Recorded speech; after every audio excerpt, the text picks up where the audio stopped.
தம்பி, உங்களையும் நீங்க பாடின பாட்டை இந்த கிராமத்து மக்களுக்கு ரொம்ப பிடிச்சு போச்சு. உங்க பாட்டை சொல்லி வாயாராத ஆளே கிடையாது. 800 சனம் ஒட்டுமொத்தமா உங்களை பாராட்டினால அந்த பொறாமையில எவனோ உங்க மேடைக்கு வெளியே வச்சுட்டான். வச்சவன் எவன்னு தெரிஞ்சா டெல்லிக்கு ராசா இருந்தாலும் விடவே மாட்டோம். அதை பத்தி நீங்க கவலைப்பட வேணாம். எங்க ஊர் திருவிழா முடியும் தட்டிய ஊர்ல இருந்து நீங்க கச்சேரியை முடிச்சு கொடுத்துட்டு தான் போகணும். எத்தனை எதிர்ப்பு வந்தாலும், எத்தனை போட்டி பொறாம இருந்தாலும், நான் எடுத்த காரியத்தை முடிக்காம பின்வாங்குற பழக்கம் எனக்கு கிடையாது. அணுகுண்டே போட்டாலும் எங்களோட இசையையும் பாட்டையும் யாராலையும் அழிக்க முடியாது. உங்க விருப்பப்படியே நடக்கும். நல்லது தம்பி. எங்க ஊர் சார்பா உங்களுக்கு நன்றியை தெரிவிச்சுக்கிறோம். நாங்க வரோம். இந்த வயசுல காணாம போன நீங்க திரும்ப கிடைக்கணுங்கிறதுக்காக எத்தனை சாமியை நான் கும்பிட்டுறப்ப, நான் கும்பிட்ட தெய்வம் என்ன கைவிடலைங்க. என் மனசு போலவே உங்களை திரும்ப கொண்டு வந்து என்கிட்டயே சேர்த்துருச்சு. அப்படி தவம் இருந்த கிடைச்ச உங்களை ராத்திரி கண்ணு மூடி கண்ணு திறக்கிறதுக்குள்ள இழக்க இருந்தேனே. எனக்குதான் ஒண்ணும் ஆகல, அப்புறம் ஏன் வருத்தப்படுற? இத பாரு, 12 வயசுல என்னையும் பிரிக்கணுங்கிறதுக்காக என் சின்னம்மா திட்டம் போட்டு என்ன ஊரை விட்டே துரத்துனாங்க.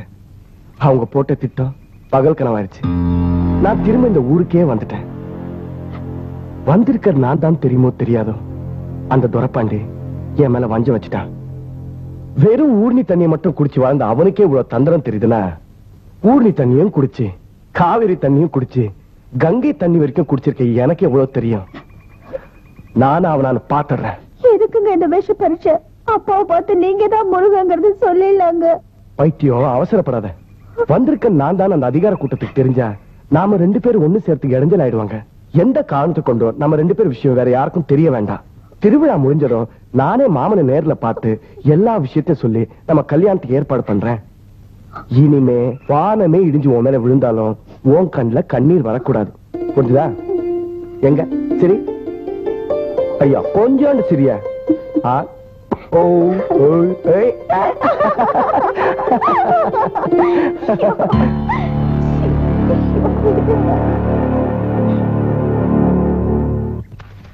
அம்மா அம்மா, என்னப்பா ஆச்சு? நம்ம திட்டம் எல்லாம் பதற போகுதுமா. என்னப்பா சொல்ற? ஆமாமா, மாமாவோட சொத்தை அனுபவிக்கிறதுக்காக நீங்க எந்த முருகனை ஊரை விட்டு துரத்துனீங்களோ அவன் திரும்ப வந்துட்டாமா. அவன் தான் நல்லா தெரியுமா? கொஞ்சம் கூட சந்தேகம் இல்லாம தெரிஞ்சு போச்சுமா. ஊருக்குள்ள வந்தது மட்டும் இல்லாம செல்லக்கிளியோட ஒட்டு உறவாடிட்டு இருக்கான். வெட்ட வெளி காட்டுக்குள்ள 2 பேரும் புருஷன் மஞ்சாது மாதிரி சிரிச்சு பேசிட்டு என் கண்ணால பார்த்தேன். தண்ணியே பாலாக்கி தயிராக்கி வெண்ணெயாக்குறவனா எங்கிட்டயே மோத பாக்குறானா? வந்திருக்கிறது முருகனும் மாமனுக்கு தெரிஞ்சா அவனை ராஜ மரியாதையோட கூட்டிட்டு வந்து செல்லக்கிளியை கட்டி வச்சிருவார்.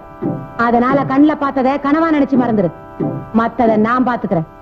ஏய், வேலை செய்யற எல்லாருக்கும் சொல்றேன், இங்க பார்த்தத கேட்டத வெளியே சொன்னீங்க கீத்து மாத்தா கிழிச்சிருவேன். ஐயோ ஐயோ ஐயோ, நான் என்னன்னு சொல்லுவேன், ஏதுன்னு சொல்லுவேன், பார்த்தத சொல்லுவேனா பரம்பரைய சொல்லுவேனா? நம்ம குடும்ப மானமே ஒரு கூத்தாடியால கெட போகுது. எப்படி பதற? எப்படி பதறாம இருக்க முடியும்? பத்தி எரியுது வீடா இருந்தா தண்ணி ஊத்தி அணைச்சிடலாம். நம்ம குடும்ப மானமேல எரிஞ்சிட்டு இருக்கு. என்னமா சொல்ற? கொஞ்சம் புரிய முடியா சொல்லு. என்னன்னு சொல்ல? ஊர் என்ன உறவென்ன பரம்பரை என்னன்னு தெரியாத ஒரு பாட்டுக்கார பயலோட நம்ம செல்லக்கிளி உறவாடி இருக்கா. அவங்க 2 பேரும் ஒதுங்கி இருந்து பேசிட்டு இருந்தத நம்ம துரப்பாண்டி பாத்துருக்கான். நிஜமாவா? பொய் சொல்லி பாக்க நம்ம துரப்பாண்டி என்ன போக்கத்த பயலா? இந்த பரம்பரையில முளைச்சவன். அந்த கன்றாவிய பார்த்தவன பதறி போயிட்டான். இவன் பார்த்த மாதிரி இந்நேரம் வேற யாராவது பாத்திருந்தா நம்ம குடும்பத்தோட மானம் மரியாதை எல்லாம் மந்தைக்கு வந்திருக்கும். உங்க மகளே வந்துட்டா. எங்க போயிட்டு வர்ற? எங்க போனேன், யார பார்த்தேன், எல்லாத்தையும் இவங்க சொல்லிருப்பாங்களே. நான் அந்த பாட்டுக்காரனை தான் பாத்துட்டு வரேன். பாத்தீங்களானே என்ன நெஞ்செழுத்தமா பேசுற? நெஞ்செழுத்தம் எனக்கு திடீர்னு வரல. அது இந்த பரம்பரை சொத்து. எனக்கு அவனை ரொம்ப பிடிச்சிருக்கு. என்ன வாய் கொழுப்பா பேசுற? ஒண்ணு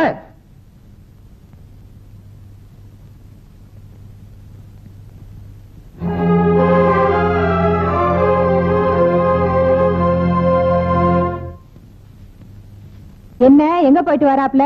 நேத்தையில இருந்து ஆளே காணோம். என் தங்கச்சி மகன் மருதைக்கும் பார்வதிக்கும் கல்யாணம், அங்கதான் போயிட்டு வரோம். மருதைய கட்டிக்க மாட்டேன்னு அந்த பொண்ணு ஒத்த கால நின்னாலே எப்படி சம்மதிச்சா? கடச்சாமி இருக்கிறப்ப என்ன கவலை? மருதைய கட்டிக்க சம்மதிக்கணும்னு ஒரு வார்த்தை சொன்னோம், அம்புட்டுதான். இம்புட்டு தீபதியை கொடுத்தாரு, அப்பவே வாக்கப்படுறேன்னு சம்மதிச்சுட்டா. கடச்சாமி இந்த கலியுகத்துல ஒரு கடவுள் மாதிரி. அவர்கிட்ட போற எந்த காரியமும் பல நழுவி பால்ல விழுந்து அது நழுவி தேன்ல விழுந்த மாதிரி முடிஞ்சிருது.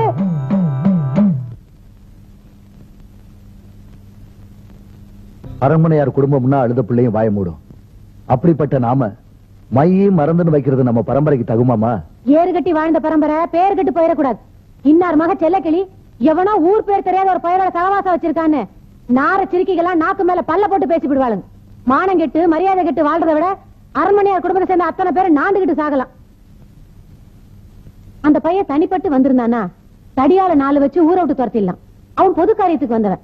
அடிச்சு துரத்தனா அசிங்க வெளியே வந்துடும். அதனால்தான் சொல்றேன், நம்ம தோட்டத்து பயிருக்கு வேலியை போட்டு வச்சுட்டா பாதையில போற மாடு பயிரை மேய்ஞ்சிடாது பாருங்க. சரி, இப்ப என்ன செய்யணுங்கிற அத சொல்லு. நாளைக்கே சடசாமிய பார்த்து நம்ம செல்லைக்கு இந்த பயல நினைக்காம இருக்க ஒரு வழி பண்ணிடணும்.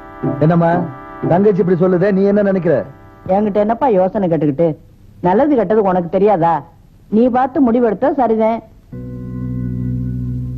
சரி, இப்பவே சடச்சாமியை பார்த்து செய்ய வேண்டியதை செஞ்சிருவோம்.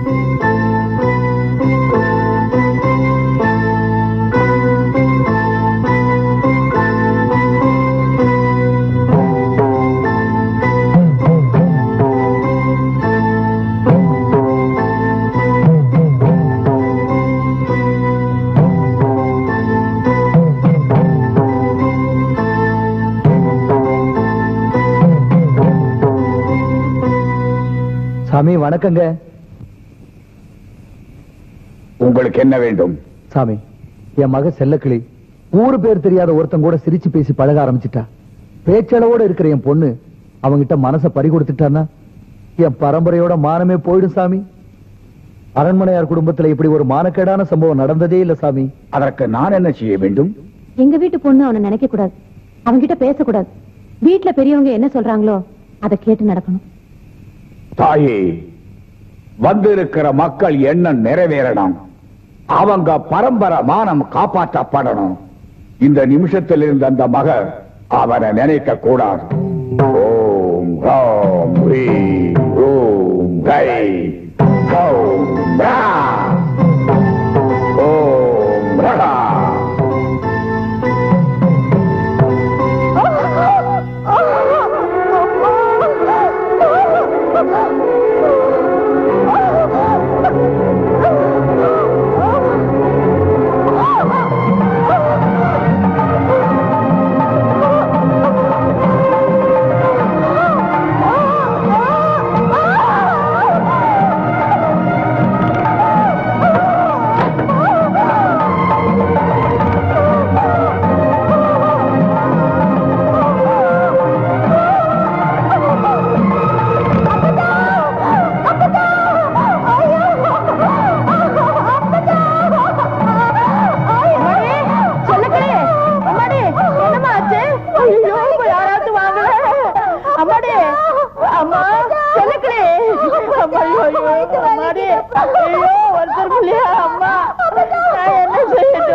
என்னம்மா செல்லக்கிளி, என்னமாச்சு?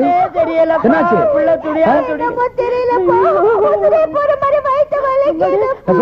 உள்ள போய் மோர் கொண்டு வாப்போ.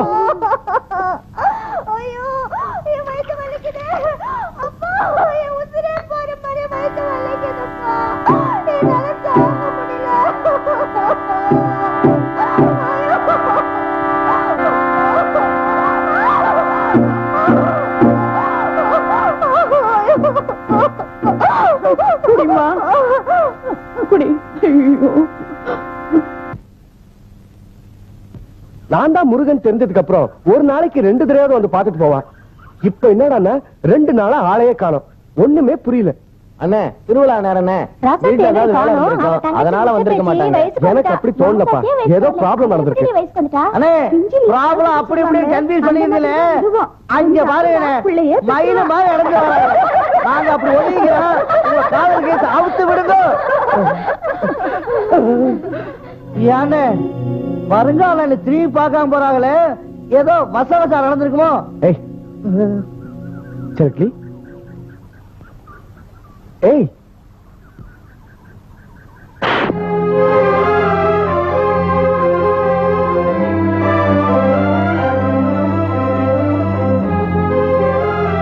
கிராமத்து பொண்ணுங்கள கடத்தருவுல விக்கிற கத்திரிக்காய் நினைச்சியா? செவில பிஞ்சிடும், ஜாக்கிரதை.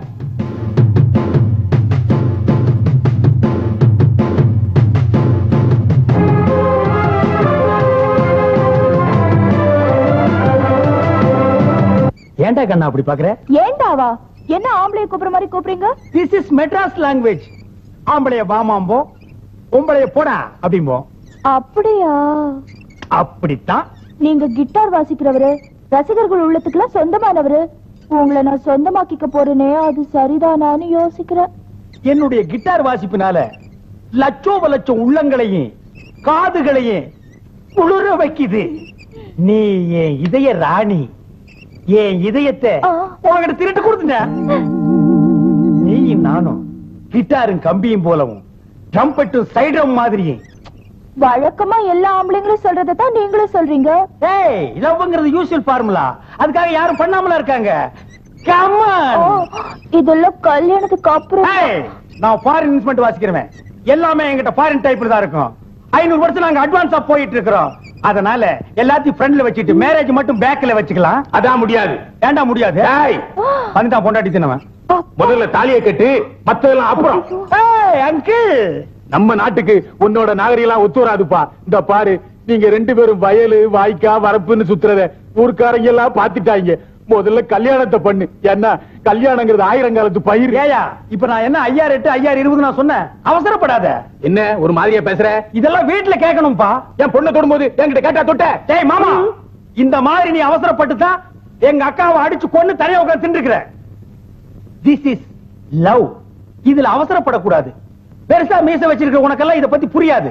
நான் வீட்டுக்கு போய் இத பத்தி தீர யோசனை பண்ணி உனக்கு சாதகமான ஒரு நல்ல முடிவை என் அசிஸ்டன்ட் கிட்ட சொல்லி அனுப்புறேன். ஓகே, வர்றேன்.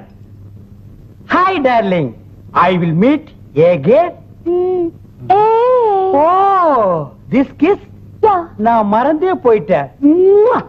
கேட்ச்.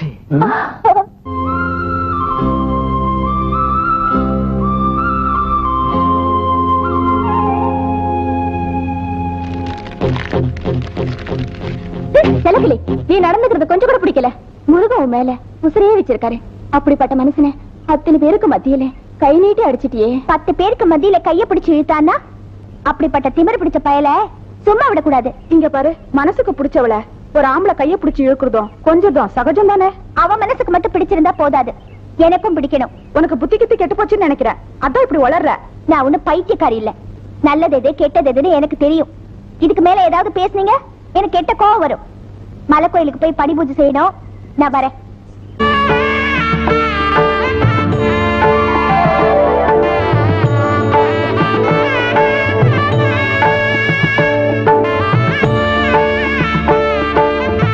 செலக்கிளி, நான் சொல்றது கேளு. நீ என்கிட்ட நடந்துக்கிறது நடிப்பா இல்ல நிஜமா? ஏன் பேசாம இருக்க? இந்த நாடகத்தை அரங்கேற்று இருந்த யாரு? மௌனமா இருந்த என் மனசை சாகடிக்காத. உன் மனமாட்டத்துக்கு என்ன காரணம் சொல்லு. நீ யாரோ நான் யாரோ? நான் எதுக்காக உன் மனசு சாகடிக்கணும்? செலக்கிளி, நான் தான் உன்னோட முருகன். அதை மறந்துட்டியா? நீ யாருங்கிறதே எனக்கு தெரியாதப்ப எப்படி நினைக்க முடியும், எப்படி மறக்க முடியும்? எனக்காக பல வருஷம் நீ எங்கல இல்ல. என் பாட்டை கேட்ட உடனே துள்ளி குதிச்சு ஓடி வரல? இல்ல. நான் தான் முருகன் தெரிஞ்ச உடனே வயலு வரப்புன்னு என் கூட சுத்தி தெரியல? இல்ல. ஏய், என் பொறுமையை சோதிக்காத. நீ என்ன காதலிக்கல? இந்த வாரமும் பூமி அழிஞ்சாலும் நம்ம காதல் அழியாதுன்னு சொன்னியே, அதெல்லாம் பொய்யா? அர்த்தம் இல்லாம ஏதாவது உளராத. உன்னை கண்டாலே எனக்கு பிடிக்கல. நீ இப்படி சுத்தி சுத்தி வர்றத பாக்குறப்ப என் உச்சி வரைக்கும் பத்திட்டு எரியுது. நீ ஒரு நல்ல குடும்பத்துல பிறந்தவனா இருந்தா இப்படி பொறுக்கித்தனமா சுத்துறத விட்டுட்டு பொழைக்கிற வழிய பாரு.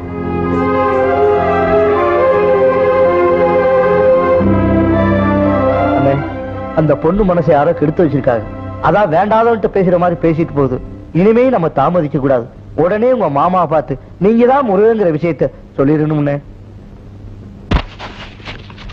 எல்லாம் முத்து இலசா விழுகுதுடா. முத்தலா பார்த்து வெட்டு. இந்த முத்துபாய் எப்பவும் இப்படித்தான் முதலாளி. அறுவடை பிடிச்சோம்னா இலசா வெட்டி தட்டுறான். ஒழுங்கா வேலை பார்க்க மாட்டேங்கிறான். நீ மட்டும் கிழிச்சிருவியாக்கும். மத்தவனை பத்தி கோழி மூட்டுறதுலே இரு. உருப்பட வழிய பாடுறா. அப்பா வாமா, மலை கோயிலுக்கு போய் படி பூஜை பண்ணிட்டு வந்தியா?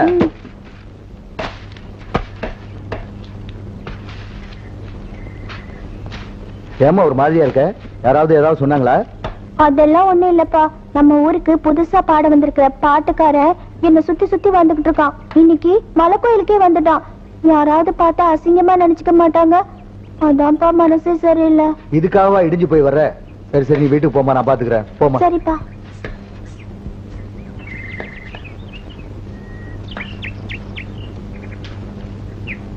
மாமா,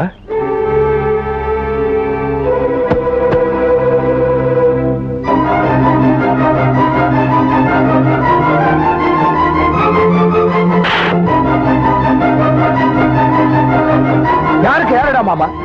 என்ன தைரியம் இருந்தா என்ன மாமான்னு கூப்பிடுவேன்? ஊரை விட்டு ஊரு வந்த கழுத உன்ன. மாமா நான் சொல்றது கேளு. நீ சொல்றது கேட்க நான் தயாரா இல்ல. எல்லா விஷயமும் எனக்கு தெரியும். ஏதாவது காரணம் சொல்லி ஒட்டு ஊற வச்சுக்கலாம் நினைச்ச உன் உடம்பு முக்கா தொட்டுக்கு போறாள். போறாங்க இருந்து மாமா. போடா. ஏய், என்னடா பாத்துட்டு நிக்கிறீங்க? இவன் கழுத்தை பிடிச்சு வெளியே தங்குடா.